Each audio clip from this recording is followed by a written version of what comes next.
പലപ്പോഴും നാം നമ്മിലുള്ള കഴിവുകളെയല്ല ആദ്യം ഓർക്കുന്നത്, മറിച്ച് നമ്മുടെ കുറവുകളെയാണ്.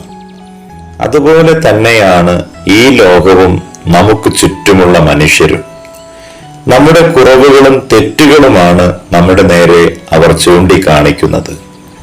നാം ഒരുവനെതിരെ വിരൽ ചൂണ്ടുമ്പോൾ മറ്റു വിരലുകൾ നമുക്കെതിരെ ചൂണ്ടുന്നു എന്ന യാഥാർത്ഥ്യം നമ്മിൽ പലരും തിരിച്ചറിയുന്നില്ല. നിന്നെ അപമാനിച്ച, കളിയാക്കിയ, താഴ്ത്തിക്കെട്ടിയ വ്യക്തികളുടെ മുമ്പിൽ വച്ച് തന്നെ ദൈവം നിന്നെ മാനിക്കും. തിരുവചനത്തിൽ നാം പരിശോധിച്ചാൽ ന്യായാധിപന്മാരുടെ പുസ്തകം 11-ാം അധ്യായത്തിൽ ഇഫ്താഖ് എന്നൊരു വ്യക്തിയെ കാണാം. അദ്ദേഹത്തിന്റെ ജീവിതം നോക്കിയാൽ ഒരു പരാക്രമശാലി ആയിരുന്നു എങ്കിലും വേശ്യാപുത്രനായിരുന്നു. സമൂഹത്തിലും കുടുംബത്തിലും അംഗീകാരമില്ലാത്തവനായിരുന്നു. സ്നേഹിതരാലും ചാർച്ചക്കാരാലും നിന്ദിക്കപ്പെട്ടവനായിരുന്നു. തൽഫലമായി തനിക്ക് അനേക പ്രയാസങ്ങളിലൂടെ കടന്നു പോകേണ്ടി വന്നു. അതുനിമിത്തം പിതാവിൽ നിന്ന് ലഭിക്കേണ്ടുന്ന അവകാശം പോലും തനിക്ക് നിരസിക്കപ്പെട്ടു.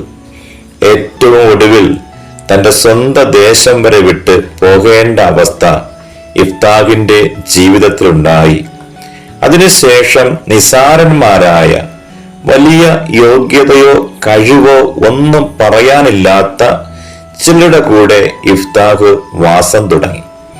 എന്നാൽ ഏറെ നാൾ കഴിയും മുമ്പേ നിന്ദിച്ചവരുടെ മുൻപിൽ മാനിക്കുന്ന ദൈവം ആര് ഇഫ്താഖിനെ തള്ളിക്കളഞ്ഞോ അവരെ കൊണ്ട് തന്നെ ഒരു പ്രതിസന്ധി ഉണ്ടായപ്പോൾ, പ്രതികൂലമുണ്ടായപ്പോൾ ഇഫ്താഖിനെ സഹായത്തിനായി വിളിച്ചു.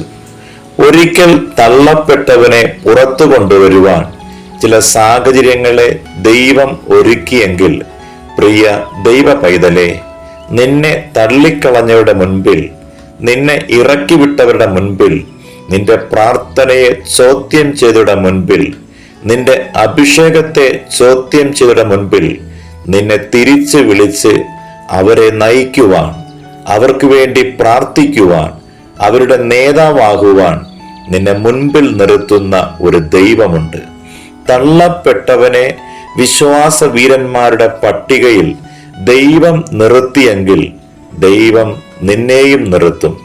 ഉറയ്ക്കുക, വിശ്വസിക്കുക, പ്രാർത്ഥിക്കുക. നിന്നെ നിവരെ നിർത്തുന്ന ഒരു ദൈവം ഉണ്ട്.